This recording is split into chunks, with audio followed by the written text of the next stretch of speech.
Alrighty, let's go to Canberra. Joining us now is the Environment and Water Minister, Tanya Plibersek. Minister, good to see you. Thanks for your time this morning. Before we get to matters of your portfolio, I do want to ask you about the Voice because it's to be introduced in the House of Representatives this morning.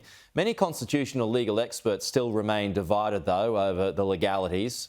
Despite a feel-good factor, the wording could lead to legal challenges. Do you think it's been undercooked?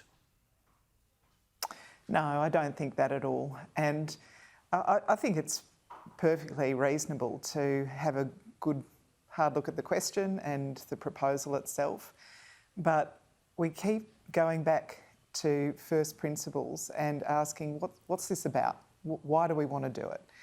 We've got 65,000 years of culture in Australia. We are the only country on earth that has 65,000 years of continuous culture, and our foundational document, our national constitution, doesn't recognise that in any way. So we want to recognise that incredible history so that all Australians can be proud of it. I'm super proud of it. Sure. And then the Voice is about advice. So the Voice gives advice. If the Parliament doesn't take it, that's up to the Parliament. If different departments don't take it, that's up to them. It's about recognition and advice. It's as simple as that. The first part, I don't think many people have a problem with at all. I mean, that's a fair enough point. It's just the second part that's the issue. It's the advice that's the problem.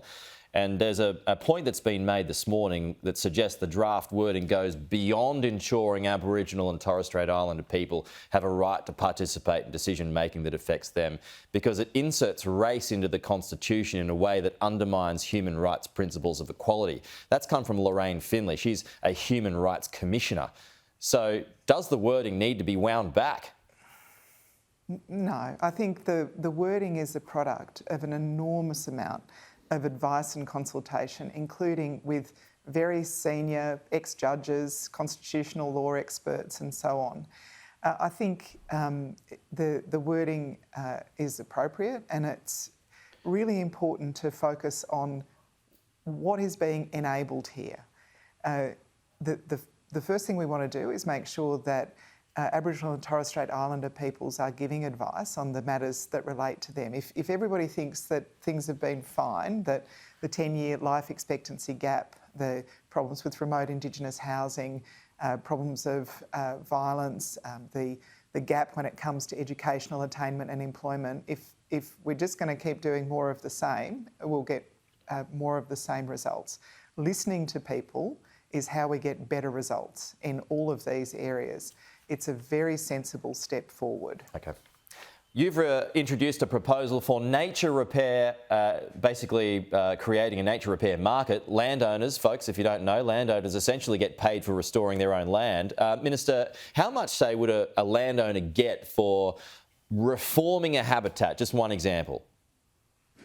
Oh, look, it really depends on the project, but the first thing to say is it's completely voluntary. So a landholder, like a farmer, or Indigenous landholders, like First Nations communities, would say, we want to do this project here, we're going to fence this vulnerable bit of grassland and exclude the cats and the goats and the pigs so that we can release bilbies and see the bilby population restored. You'd get a payment up front to do the work, and then payments each year for maintaining that piece of land. But the types of projects would be very varied. So it can be restoring grassland, planting food trees for koalas, restoring seagrass meadows in an estuary where the water quality has been improved so you can see the fish and the crab life come back. It could be protecting older forest, making sure that you're excluding feral species or weeds.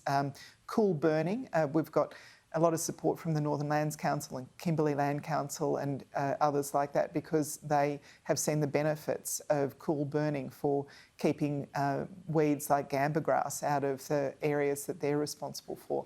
So there's any number of projects that you could do, and the value placed on those projects would vary depending on the size of the land and the complexity of the work. The Greens say that it wouldn't help koala populations at all, and I suppose my question is, does this mean developers can then just set the price for nature? No, not at all. Not at all. It's the reason that so many conservation groups, are supporting this is because they know that as well as government effort, on top of government effort, having more private sector investment in restoring nature means that we can deliver better for the natural environment. So we've got a number of environmental organisations, the Australian Land Care Alliance, the Nature Conservancy, Landcare, supporting it, and the Northern Lands Council, the Kimberley Land Council and others. They see this as an opportunity of building on government investment, getting private sector investment into land repair and conservation as well. So I'm not sure why anyone would think it's a bad idea to have more investment in nature.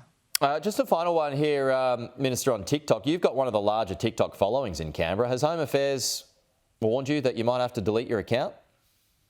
Oh, I don't have it on my phone. We use a completely separate phone. But I mean, would there be a difference between whether it's under your name or whether it's a government device? Yeah, of course. It's not linked in any way to any information, like none of my emails, none of my work. Right, so it's on a private phone. Work computer phone. Yes, exactly. Oh, okay. It's not in any way linked to my work systems. Okay, there is so you'll keep that. So is there a suggestion that TikTok is still going to be allowed on government devices out of fear that China might be offended? Look, I read that report this morning. I'm sure that we won't make any decision based on something as loose as that. We'll take the advice of our security agencies when we make decisions like this. But I don't think it's a big deal to have a separate phone to do this sort of communication. I think it's good to communicate with people on the platforms that they use most often. I see how often my kids are on TikTok, and I think being able to talk to people about what the government's doing, what we're doing in the environment portfolio, it's a great opportunity to do that. I just don't want to have any potential compromising of my official data. So keeping the two things separate makes sense. Okay. Tanya Plibersek, we'll leave it there. Thanks for your time.